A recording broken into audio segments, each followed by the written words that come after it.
Zdravo dragi moji, dobrodošli na kanal Male brze kuhinjice. Danas vam dajem jedan savjet za pranje veša ukoliko imate alergijske reakcije na omekšivač ili pak jednostavno želite da napravite domaći omekšivač za veš ili vam je jednostavno ponestalo omekšivača.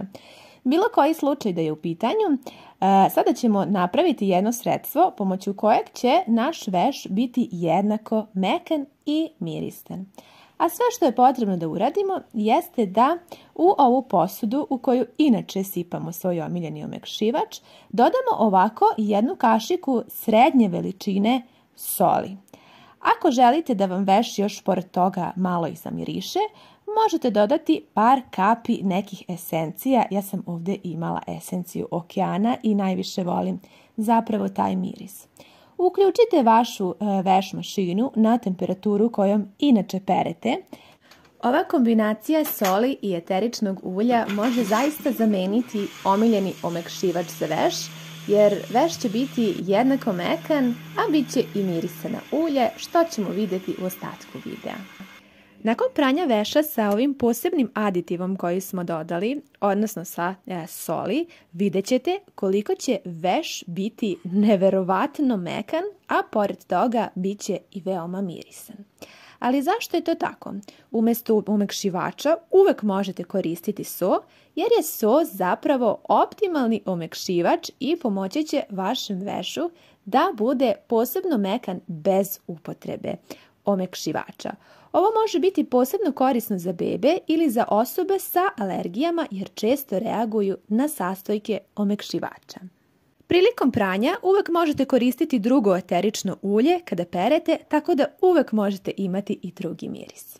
Upotreba alkoholnog sirćeta sa soli vam može biti od velike koristi u redovnom održavanju vašeg doma. Priprema je veoma laka. U jednu činiju sipajte jednu šolju vode, a zatim uzmite jednu malu čašu i dodajte tu jednu malu čašu sirćeta. Sada pripremite jednu kašiku soli i sve dobro promešajte. Pokazat ću vam kako uz pomoć ovog trika sve može da zablista. Uzmite jedan sunđer, dobro ga namočite, pripremite vaše stakleno posuđe.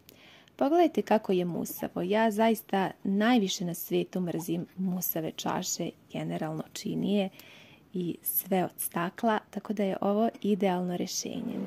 Pogledajte, uz samo par pokreta sunđerom ove čaše će ponovo zablistati. Ovako ih dobro izribajte uz pomoć sunđera. Možete uzeti sve svoje čaše i kristalne činije, apsolutno sve što imate od stakla. Sada ovako uzmite i dobro isperite. Već dok perete vidjet ćete koliko se vaše čaše sjaje. Ono što je još potrebno, uzmite jednu ovako čistu krpu i svaku čašu dobro osušite i obrišite. Ovo će vaše stakleno posuđe učiniti kao novo i neverovatno sjajno. Pogledajte ovu čašu kako blista, a koliko je bila musava, vratite video da pogledate. Upotrebite ovo sredstvo ako želite da zablistaju vaša staklena posuđa, čaše, šolje i još mnogo toga u vašoj kući, jer ovo provereno čisti, riba i dezinfikuje. Nadam se da vam se ovaj video dopao. Ako jeste, pišite mi u komentarima, a ja vas ljubim puno.